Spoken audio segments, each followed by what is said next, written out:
You want to know how to get rich? You think it's some secret formula? Some hidden trick they don't want you to know? It's not. It's simpler than you imagine, and harder than you're willing to admit. They've sold you a lie, a comfortable delusion that you can work a little, save a little, and one day, magically, you'll be free. That's for the weak. That's for the sheep. To get rich, you must first understand that money is not the goal. Money is the result of value. You want money? Provide immense value, and not just any value. Value that solves problems, value that commands attention, value that others are too lazy or too stupid to create themselves. Stop consuming. Start producing. Stop wishing. Start doing. It's not about your degree. It's not about your connections. It's about your resolve. Are you willing to work when others are sleeping? Are you willing to take risks when others are playing it safe? Are you willing to fail, get back up, and attack again? Harder, smarter, faster. Because that's the game. That's the only game. You think the rich got rich by accident? By luck? No. They got rich by relentless, unforgiving effort. By making uncomfortable decisions. By saying no to comfort and yes to chaos. Now you see things. You hear things. You form opinions based on pixels and carefully constructed narratives. You think you know the man, the message, but the truth is, you only know what they allow you to know. What's palatable, what's controversial, what fits their agenda. The real essence, the core of the philosophy, is far simpler and far more dangerous to their control. It's about absolute personal responsibility. It's about rejecting the victim mentality. It's about understanding that your life is your creation, and if it's not what you want, it's your fault and your responsibility to change it. The hardest lessons in life are not taught in schools. They're forged in fire. They're learned when you lose everything, when you're betrayed, when the world tells you you're nothing and you have to dig deeper than you ever thought possible to prove them wrong. The hardest lesson is that nobody is coming to save you. Nobody cares about your dreams as much as you do. And if you don't fight for them, if you don't bleed for them, they will remain just that, dreams. Another hard lesson. Discipline is freedom, not the other way around. You think freedom is doing whatever you want, whenever you want. That's slavery to your impulses. True freedom is the ability to choose the hard path, the productive path, even when every fiber of your being screams for comfort. It's the ability to delay gratification, to build, to conquer yourself first before you conquer the world. And finally, the hardest lesson of all, the world is not fair. It never was, it never will be. Stop waiting for it to be. Stop complaining about it. Understand it, adapt to it, exploit it, because while the weak are crying about fairness, the strong are building empires. The strong are taking what they want, and they're not asking for permission, they're just doing it. That's the reality. That's the truth. You think money is the goal. You chase it, you crave it, you spend your life in pursuit of it, and most of you will die without ever truly understanding what it is. Money is not the goal, it is a score, it is a metric, it is the undeniable, irrefutable evidence that you have created something of immense value in the world. It is a consequence, a byproduct, the natural and unavoidable result of providing solutions to problems that others are either too blind, too lazy, or too incompetent to solve themselves. The masses are trapped in a perpetual cycle of chasing currency directly. They work jobs they hate, trading their finite time for a pittance, believing that if they just accumulate enough of these little green pieces of paper, they will somehow achieve freedom. This is a lie. This is the ultimate deception sold to you by a system that thrives on mediocrity. You are not meant to be a wage slave, exchanging hours for dollars. You are meant to be a creator, a problem solver, a force that reshapes the world, and in doing so commands its resources. To truly understand wealth, you must shift your focus entirely. Stop asking, how can I get rich? And start demanding of yourself, how can I become so valuable, so indispensable, that wealth becomes an unavoidable consequence of my existence? Value creation is not some abstract concept. It is tangible. It is the product or service that makes someone's life easier, better, more efficient, or more enjoyable. It is the solution to a widespread pain point. It is the expertise that others desperately need but lack. Think about it. Every single person who has amassed true generational wealth did not do so by simply hoarding money. They did it by identifying a void, by seeing a need, and by filling that need with such precision, such excellence, and such scale that the market had no choice but to reward them handsomely. They built empires by solving problems for millions, not just for themselves. They innovated. They disrupted. They took risks that the comfortable masses would never dare to contemplate. You want to be rich? Stop consuming. Start producing. Stop complaining about the world's problems and start developing the solutions. This means acquiring high-income skills. This means understanding market dynamics. This means having the courage to put your ideas into action, to build, to launch, to fail, and to rebuild stronger, smarter, faster. It means becoming a master of your craft, whether that craft is coding, sales, marketing, or building physical infrastructure. It means becoming so good at what you do, so effective at delivering results, that people are willing to pay you premium prices for your unique contribution. The average man thinks about his paycheck. The wealthy man thinks about the value he can generate. The average man seeks comfort. The wealthy man seeks challenge and opportunity to expand his impact. You cannot get rich by being average. You cannot get rich by following the herd. You must differentiate yourself. You must become exceptional. You must provide something that is truly scarce, truly desired, and truly effective. When you operate from this mindset, when your primary focus is on delivering unparalleled value, money ceases to be an elusive chase and transforms into an automatic byproduct. It flows to you because you are a magnet for it, a conduit for solutions. It is the universe's way of acknowledging your contribution. It is the market's applause for your ingenuity and your relentless drive. So stop fixating on the symptom and start addressing the cause. Become a creator of immense value and watch as the score on your financial scoreboard inevitably rises. It's not magic, it's cause and effect. It's the law of the jungle applied to economics. To get rich, you must produce value, but not just any value. This isn't about knitting sweaters for your grandmother or mowing your neighbor's lawn for a few bucks. That's small time, that's insignificant.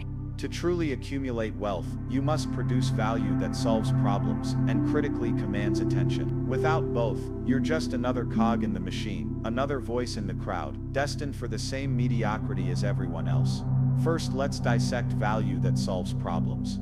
The world is full of problems. People are fat, lazy, broke, confused, lonely, unfulfilled. Every single one of those pain points is an opportunity. Your job, if you want to escape the matrix of financial servitude, is to identify these widespread afflictions and then engineer a solution. It's not about what you want to do, it's about what the market needs. Are you making people healthier?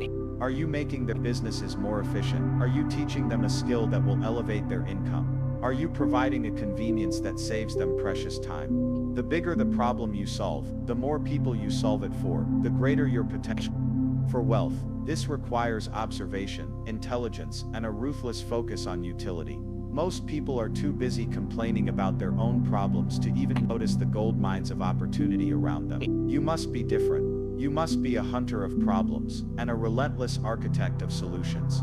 But solving a problem isn't enough in this hyper-connected, attention-scarce world. You can have the cure for cancer, but if nobody knows about it, it's worthless. This is where value that commands attention comes into play. You need to be seen. You need to be heard. You need to cut through the noise. This isn't about being humble or waiting for your turn. This is about strategic dominance.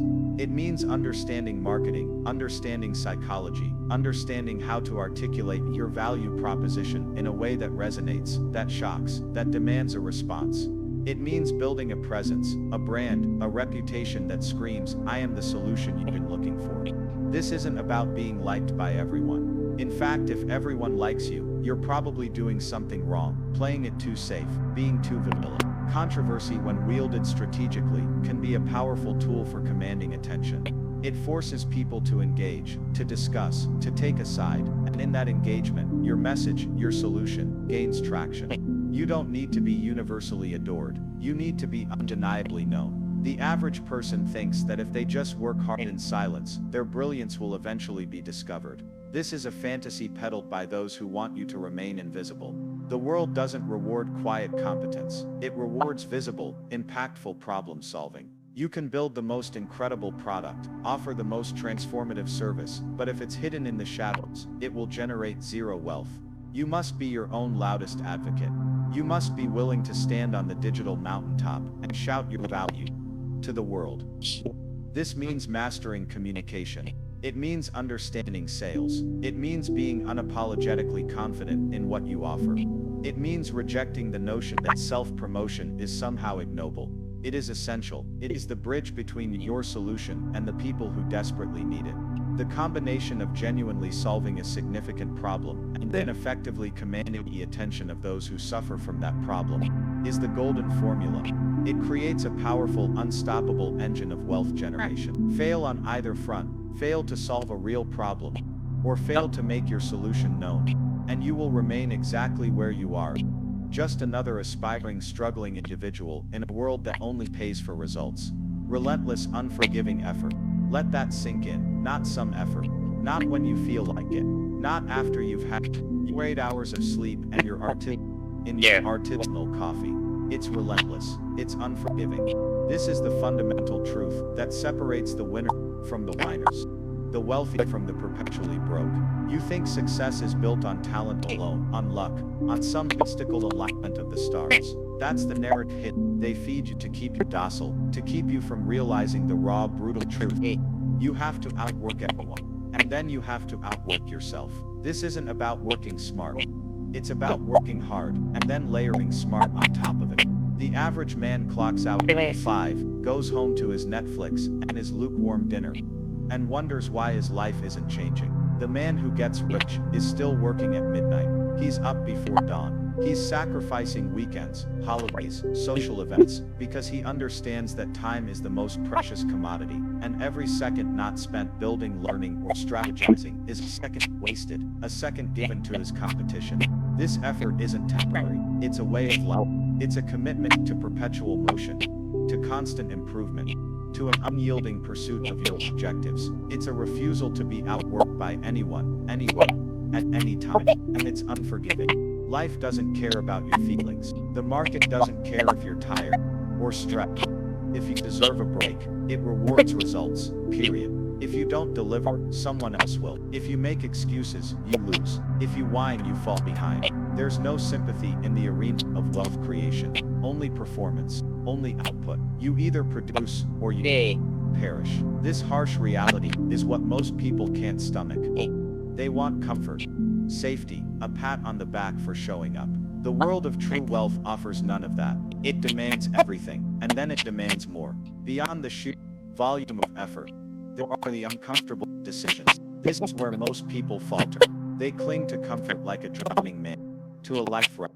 But comfort is the end of progress. To get rich, you will have to make choices that scare you. You will have to cut ties with people who hold you back. You will have to invest money you can't afford to lose. You will have to pivot when your initial plan fails, even if it means abandoning years of work. You will have to say no to immediate gratification for long-term gain. These aren't easy choices. They are decisions that will make your stomach churn, your friends question your sanity, and your family worry. They are decisions that involve risk, uncertainty, and a very real possibility of failure. But the comfortable path leads to comfortable poverty. The uncomfortable path, the path of calculated risk and bold action, is the only one that leads to true financial. This might mean leaving a secure job for an uncertain venture. It might mean relocating to a place where opportunities are abundant, but your support system is non-existent. It might mean investing every spare penny into your business instead of buying the latest trinket. Most people avoid these decisions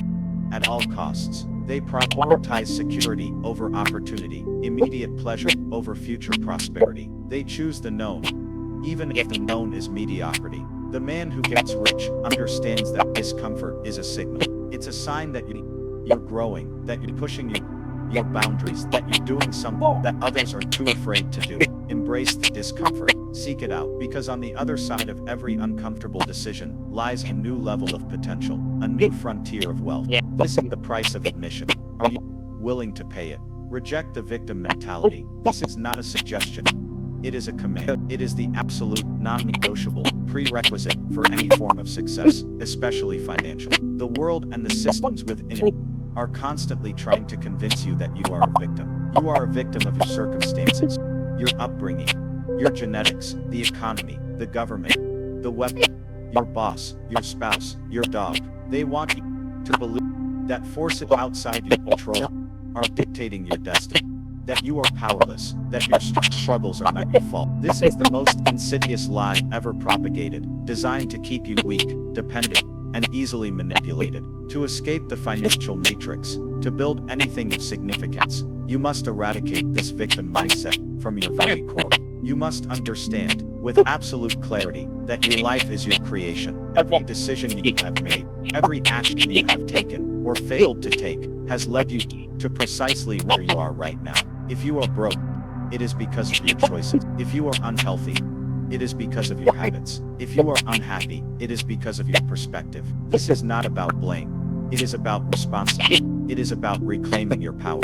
The victim mentality is comfortable, Kate. It allows you to advocate responsibility, to point fingers, to wallow in self-pity, and to avoid the painful truth that change requires effort, discipline, and a willingness to confront your own shortcoming. It's easier to say, I can't because of XYZ, than to admit, I haven't tried hard enough, or smart enough, or consistently enough. But while you're making excuses, others are making fortunes. While you're complaining about the hand you were dealt, others are playing their hand masterfully.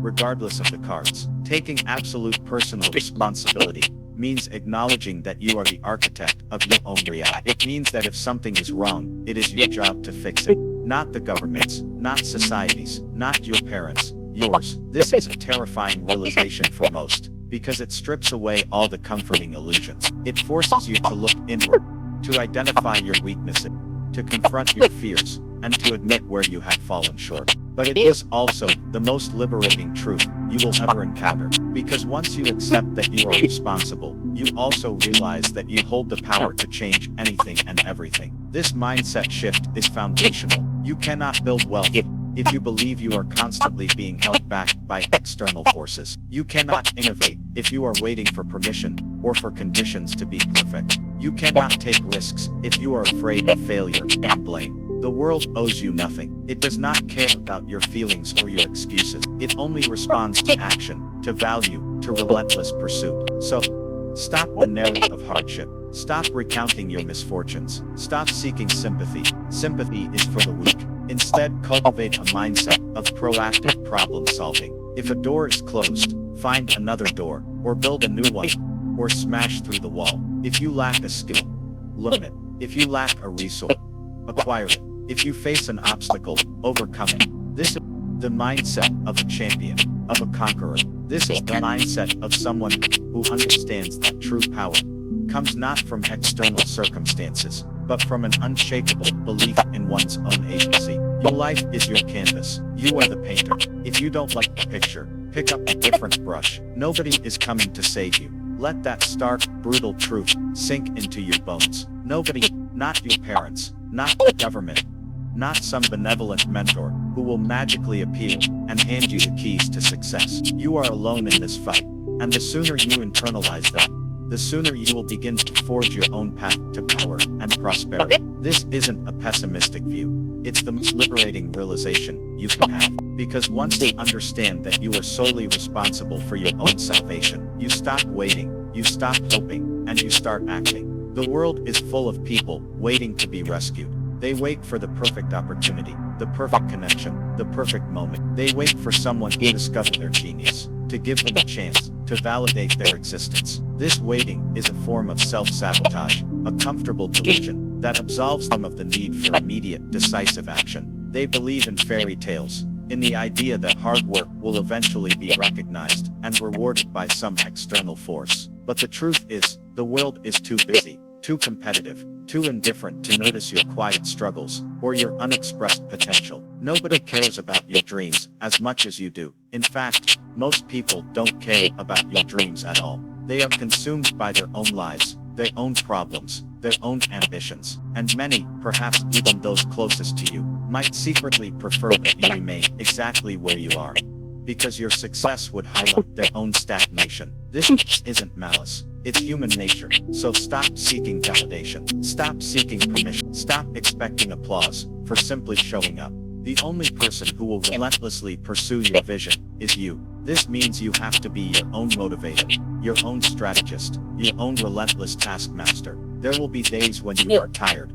when you are discouraged, when the path ahead seems impossible. On those days, there will be no one to pick you up but yourself. You will have to dig deeper than you ever thought possible, to find that inner fire, that unyielding resolve to continue. You will have to remind yourself why you started, what you are fighting for, and the consequences of giving up. If you don't fight for your dreams, if you don't bleed for them, they will remain just that.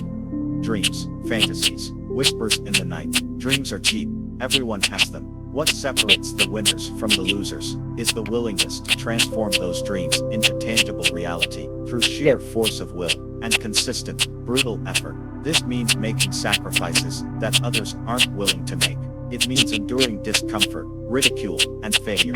It means pushing past your perceived limits again and again. The fight for your dreams is a solitary one. You might have allies, partners, or mentors along the way, but the ultimate responsibility, the ultimate burden, rests squarely on your shoulders. It is your vision, your ambition, your life. And if you don't seize it, if you don't demand it from the universe, with every fiber of your being, it will simply pass you by. The world moves on, opportunities vanish, time relentlessly marches forward. So shed the illusion of external salvation. Embrace the terrifying, exhilarating reality of self-reliance. Understand that every step forward, every victory, every inch of progress will be a direct result of your own sweat, your own grit, your own unwavering determination. This is the path of true power. This is the path of the self-made man. This is the path to freedom. Oh, T. This T. Deepers T. Laju. Laju was Lisa. Laju. Give it your all. And you will win. Andrew Tate motivation. Listen up. You want to win? You think you want to win? Most of you just want to talk about winning. You want to dream about it, fantasize about it, maybe even post about it online. But when it comes time to actually do the work, to actually sacrifice, to actually bleed for it, where are you then? Nowhere. That's where. There are no shortcuts. There are no magic pills. There's no secret formula whispered in your ear by some guru. There's just the grind. There's just the relentless pursuit of your objective. You think the top guys, the ones who actually dominate, got there by doing half measures, by making excuses, by whining about how hard it is. No, they didn't. They woke up when they didn't want to. They pushed when they were tired. They learned when they were confused. They faced every single obstacle head on, and they crushed it. They didn't ask for permission. They didn't wait for motivation. They created it. You have two choices. You can sit there, comfortable, mediocre, and watch the world pass you by.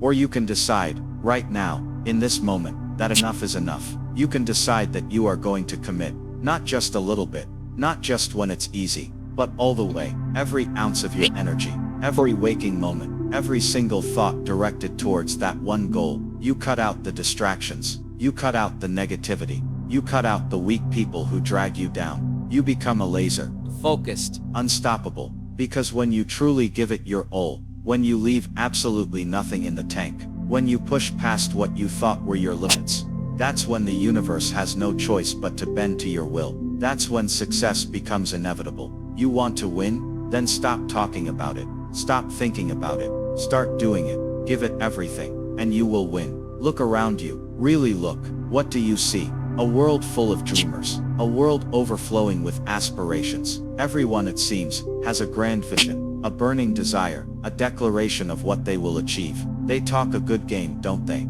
They articulate their ambitions with precision, paint vivid pictures of their future triumphs, and articulate their strategies with an almost academic flair. They'll tell you about the empire they're building, the physique they're sculpting, the fortune they're accumulating. They'll share their 5-year plans, their daily affirmations, their carefully curated vision boards. But here's the brutal truth. For most, it stops there. The talking, the planning, the dreaming. It becomes a comfortable narrative, a self-soothing mantra that replaces actual effort. They confuse the idea of success with the act of achieving it. They believe that merely articulating a goal, or even passionately desiring it, is enough to manifest it into reality. It's a dangerous delusion, a soft trap that keeps them perpetually on the starting line, admiring their own potential, while others are already sprinting towards the finish. These are the individuals who are always about to start. They're waiting for the perfect moment, the ideal conditions, the surge of motivation that will magically propel them forward. They spend countless hours consuming content about success, reading self-help books, listening to podcasts, attending seminars, all designed to inspire action. Yet the action never truly materializes, or if it does, it's fleeting, inconsistent, and ultimately insufficient. They become connoisseurs of theory, masters of rhetoric, but utterly bankrupt in execution. Consider the aspiring entrepreneur. He talks endlessly about his innovative product, the market gap he's identified, the millions he'll make. He networks, he brainstorms, he even designs a logo. But does he make the cold calls? Does he put in the grueling hours of product development? Does he face rejection after rejection, only to pick himself up and try again? Often no. He's too busy perfecting his pitch deck, convinced that the presentation itself is the business, or the individual who yearns for physical transformation. They speak of discipline, of early morning workouts, of strict diets. They buy the expensive gear, subscribe to the fitness apps, and follow every influencer. They can recite macronutrient ratios and exercise routines with impressive accuracy. But when the alarm goes off at 5 a.m., they hit snooze. When the unhealthy craving hits, they succumb. The conversation about fitness is constant, but the actual sweat, the actual pain, the actual consistency required to reshape their body remains elusive. This isn't about lacking intelligence or desire. It's about a fundamental disconnect between intention and action. It's about the comfort of the conceptual versus the discomfort of the tangible. Doing the work is hard, it's messy, it's often unglamorous. It involves failure, setbacks, and moments of profound doubt. It demands sacrifice of time, energy, and immediate gratification. It requires showing up even when you don't feel like it, pushing through resistance, and embracing the mundane, repetitive tasks that build true momentum. The talkers are afraid of this discomfort. They prefer the illusion of progress that comes from discussion and planning, rather than the gritty reality of genuine effort. They mistake activity for productivity. They confuse the echo chamber of their own aspirations with the roar of actual achievement. And so, they remain stuck, perpetually on the cusp of greatness, forever explaining why they haven't quite gotten there yet. The world is full of these people, brimming with unfulfilled potential, their grand narratives remaining just that, narratives. Let's get one thing straight, because too many of you are still living in a fantasy land. You're scrolling through your feeds, seeing highlight reels, and convincing yourselves there's some secret handshake, some hidden door, some magical shortcut to the top. You see someone with the car, the watch, the lifestyle, and your first thought is, how did they get there fast? You're looking for the cheat code. You're looking for the easy button. Wake up, there isn't one. This idea that you can bypass the struggle, that you can skip the pain, that you can somehow hack your way to genuine, lasting success, it's a lie. It's a comfortable lie peddled by charlatans and swallowed by the weak. They want to sell you the dream without the work. They want to convince you that a few clever tricks or a manifestation ritual will substitute for years of relentless, agonizing effort. And you, desperate for an easy way out, buy into it. But the truth, the cold, hard, undeniable truth, is that there is only the grind. There is only the relentless, unyielding, brutal grind. Success isn't handed to you on a silver platter. It's forged in the fires of discipline, hammered out through countless hours of thankless work, and built brick by agonizing brick. Every single person who has ever achieved anything of real significance, anything that truly matters, has walked this path. They didn't find a shortcut. They became the shortcut through their sheer force of will and their willingness to outwork everyone else.